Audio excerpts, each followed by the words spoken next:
Hello, I'm Angeline Ong, and welcome to Beat the Street. Now, coming up, a chip check. Nvidia's earnings have risen in importance, not just due to the company's growing market cap, but also because the chip maker is seen as crucial to the AI financial promise.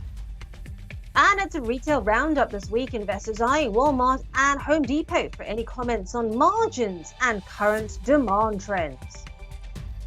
Meanwhile, gold is shining. Gold prices hit their highest level in almost a week on a softer dollar and ongoing tensions in the Middle East. Now, good afternoon to you and welcome to this edition of Beat the Street. Now, just checking on the market, although they're closed today in the US for President's Day, you can still trade US indices on the IG platform. Just a reminder, although you cannot trade US stocks, obviously no trade for US stocks today because the markets are shut for President's Day. But let me just give you an overall view, if I may bring up the Dow Jones Industrials, the overall view of what's been happening the last few weeks. After 5 consecutive weeks of gains, all indices, including the Dow Jones Industrials, posted a weekly decline. Just showing you a weekly chart here because that will illustrate this even better. There you go. It's been quite a tumultuous ride for the Dow Jones Industrials and many of the other indices as well. As you can see here from my chart, it's been quite a climb since the October. I've drawn that line for you to show the upward trend channel still in play there, really. Not seen so much on the Dow Jones Industrials, but if you look at the Tech 100, which is the NASDAQ, you can see a much better trend line there. It's touched twice these wicks here on this red line that I've drawn for you. 2 touches are tentative. We see a third wick touch there, then it's a very, very good sign that this upward momentum is going to continue. Now, just a reminder that we saw stocks fall on Friday. This was after the hotter than expected producer prices, the numbers, dimming hopes for this imminent rate cut by the Fed. Just a reminder for those of you who were already away from your trading desk, well, the Labor Department showed that producer prices in the US rose more than expected in January. And this then prompted more fears that inflation was starting to creep back in after months of cooling. And all this, of course, adds to the mood music that perhaps the Fed doesn't need to act quite so soon in cutting rates, because if inflation is coming back, then it doesn't want to stimulate even hotter inflation. Now, it's a big week also to do with inflation, because we will get signs from the big retail players in the US market. Walmart, Home Depot, let's start with Walmart first. Walmart so far has found a way to deal with the higher input costs and has kept competitive prices for its customers, which has led to an earnings beat in 3 out of the previous 4 quarters. Walmart this week set to post earnings of $1.64 per share on revenues of more than $170 billion on Tuesday before the market opened. Now, if it does achieve this, this would compare to EPS earnings per share of $1.50 and revenues of $151.5 billion. Well, almost that amount, almost $151.5 billion the same quarter a year ago. Analysts, though, predicting an 11% increase in US e-commerce sales, which would be at the slowest rate of growth in 2023. So we'll see if this has hit Walmart's bottom line. Can't trade Walmart right now, but as I mentioned, Walmart and many other US stocks will be back online on Tuesday. Walmart shares up some 10% so far this year. And also out tomorrow. Don't forget, we've got Home Depot as well. The street forecasting that the home improvement retailer will post an 18% fall in earnings and a 4% fall in sales. After the US close on Wednesday, Of course, the big one to watch out for will be Nvidia.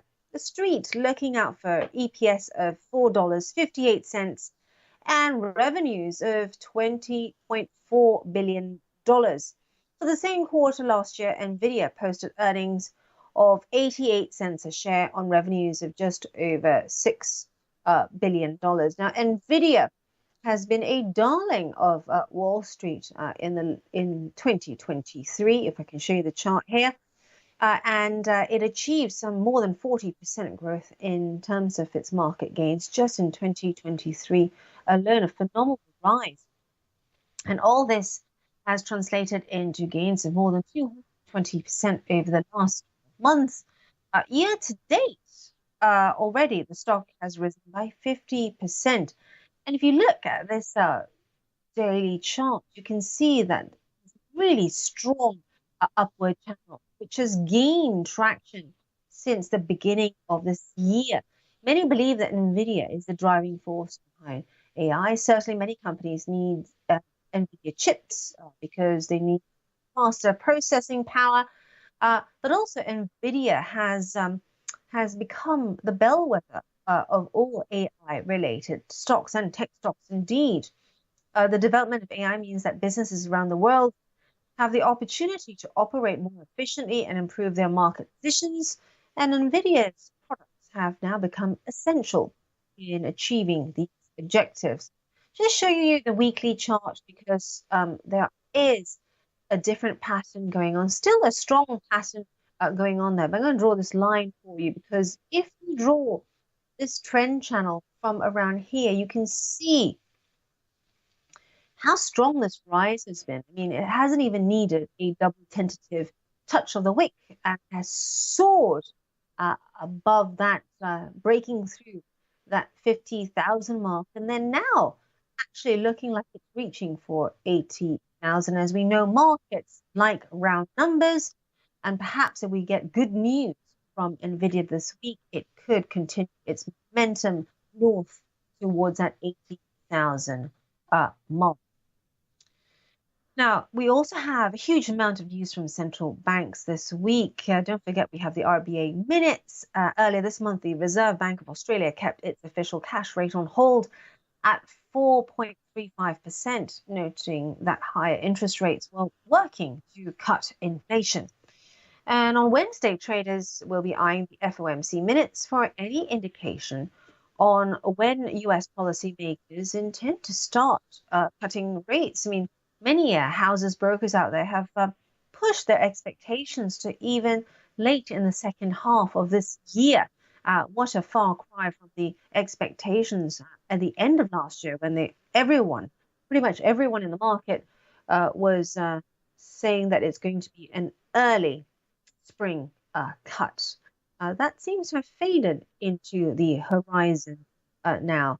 Just showing you the dollar versus the Japanese yen as well, because higher bond yields are underpinning the dollar at around 149.96. Although the threat of the Bank of Japan intervention, let me just show you the daily chart here, to prop up the yen, this threat has so far capped the currency pair at around 150.88.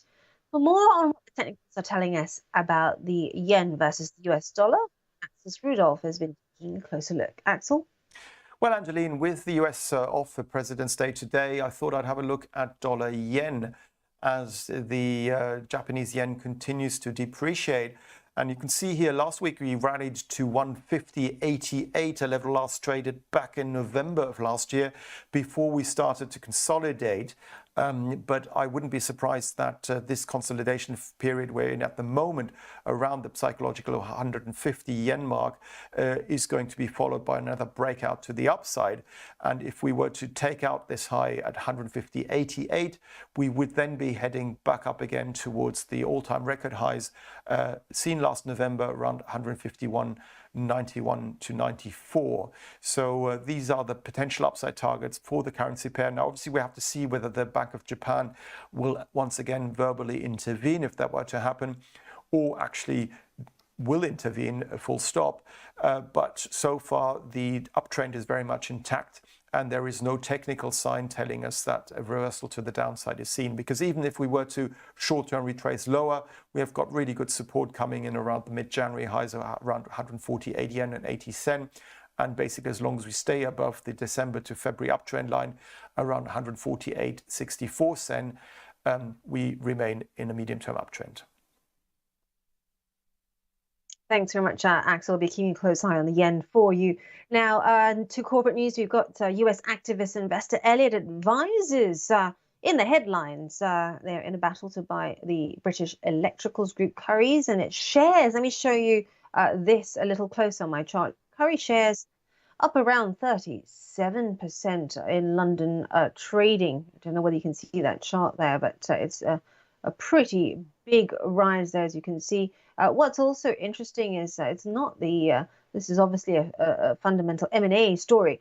Currys in itself has been trading in this band for a really long time, between 53 and 45.6. But of course, the story this morning after Chinese online retailer JD.com joined US activist investor Elliott Advisors in a battle to buy the British electricals group has caused this spike in its shares. On Saturday, Curry said it had rebuffed an offer from Elliott Advisors of 62 pence per share.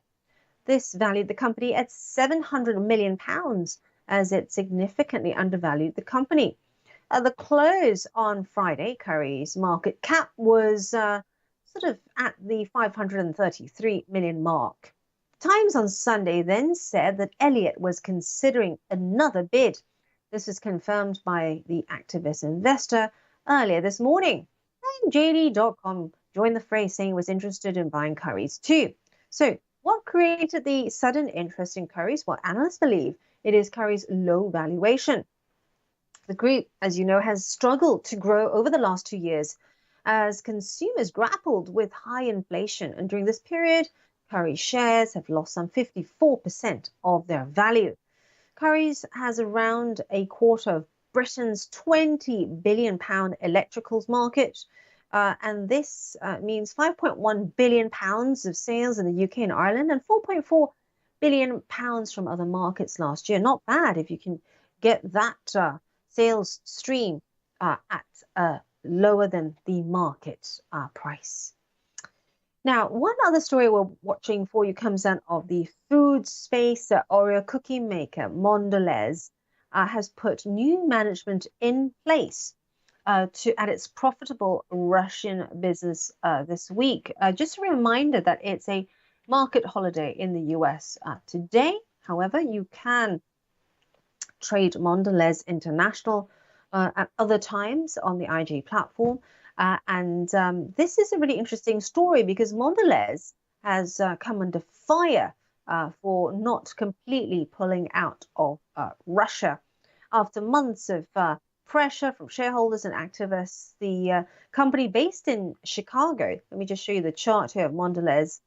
That's a wider, longer-term view. And bringing that back 2 years, because we're very close to the second-year anniversary of when Russia invaded Ukraine. I believe it was the middle of February, around 24th of February.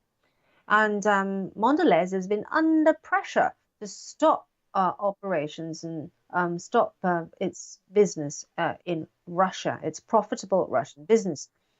But so far, it has failed to exit Russia entirely, even though according to a memo seen by Reuters, it shows that they've put a new management in place at its Russian business.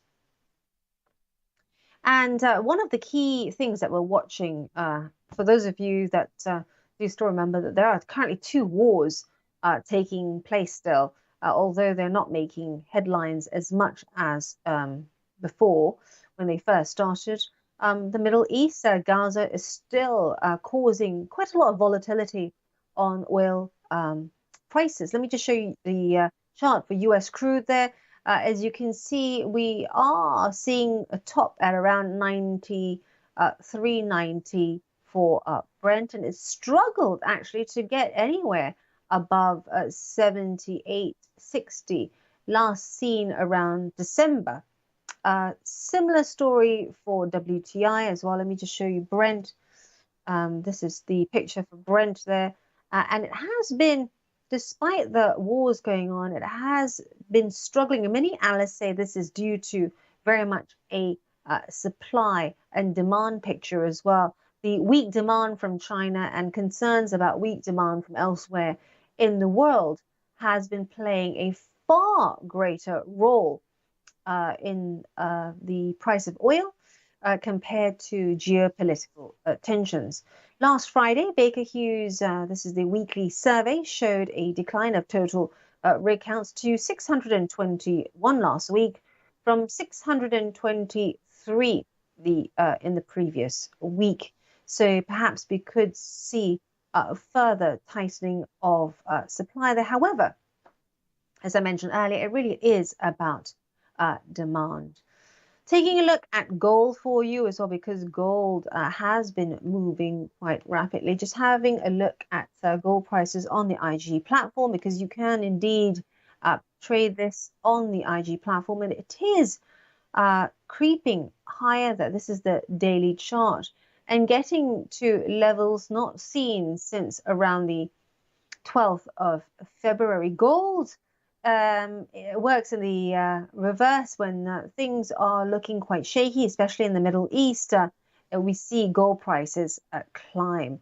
And Carlo Alberto de Casa, market analyst at Kinesis Money, says that gold is taking benefits from the slide in the US dollar and also the new escalation of tensions in the Middle East.